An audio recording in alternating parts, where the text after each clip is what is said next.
This is Rudy. He's my rooster. He's a Japanese quail. He's a good boy, aren't ya? He's very sweet. I've had him since he hatched out as a chick, which is pretty cool. And he is almost 5 years old. So he's got a little bit more white around the face now that he's gotten older.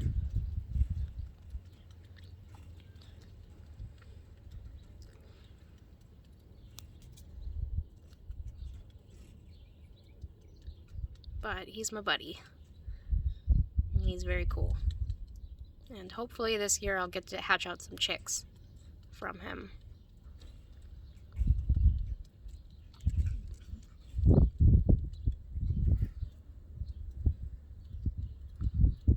And this is his cage.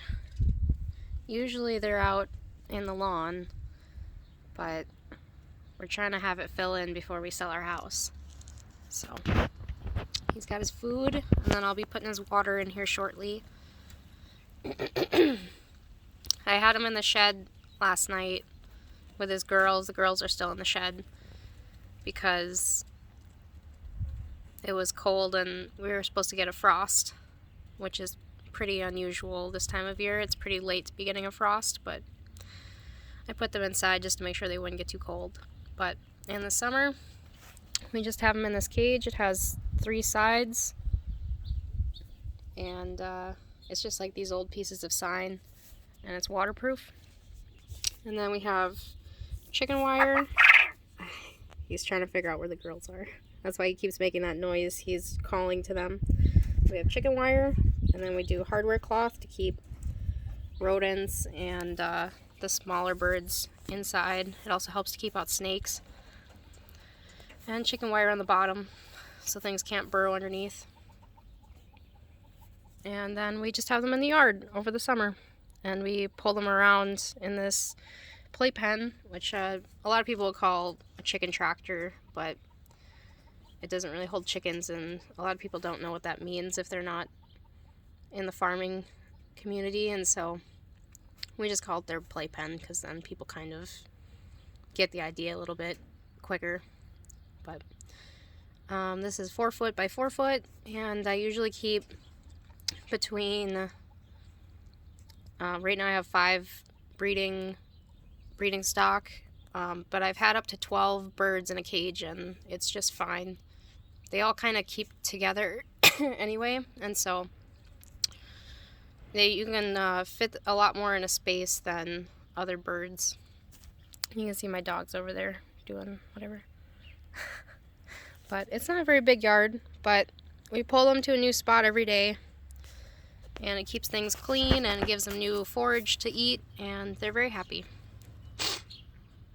And we'll be actually moving them into a bigger enclosure, which we're going to be building at our new place once we sell our house, and it'll be a full-sized aviary, which will be very cool. So they'll have a ton of space to run around in, which will be good because I'm going to have more birds at that point too. I'll probably be hatching out maybe 25 to 50 birds this year just for our use.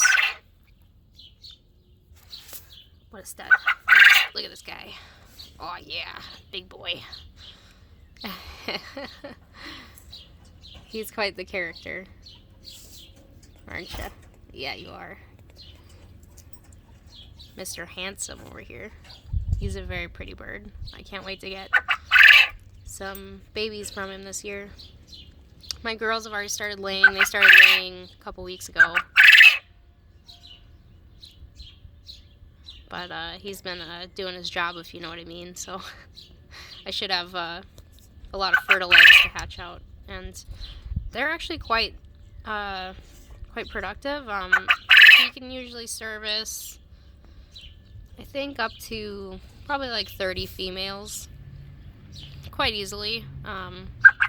It's better to have a lot of females than not very many, because then he's not just picking on one or focusing on a small group of them, of the more submissive girls. So it'll be better to have some more females this year. But usually I get between I usually get about an 80 to 90% hatch rate out of them, so just him being my only rooster, he does a pretty good job at keeping the babies coming. And the females don't need a rooster to lay eggs. They'll lay eggs anyway, but in order for the eggs to be fertile, there needs to be a male. And my girls usually lay 1 egg a day. I swear, I think I have one that actually lays 2 eggs in like a 36-hour period, because sometimes I'll come out and I only have 4 females, but I'll have 5 eggs. So unless Rudy's popping them out, which I doubt, I apparently have one that lays 2 eggs in a much shorter time span than the others, which is kind of cool. But I hope you enjoyed this update, and I'll be seeing you guys soon. Bye.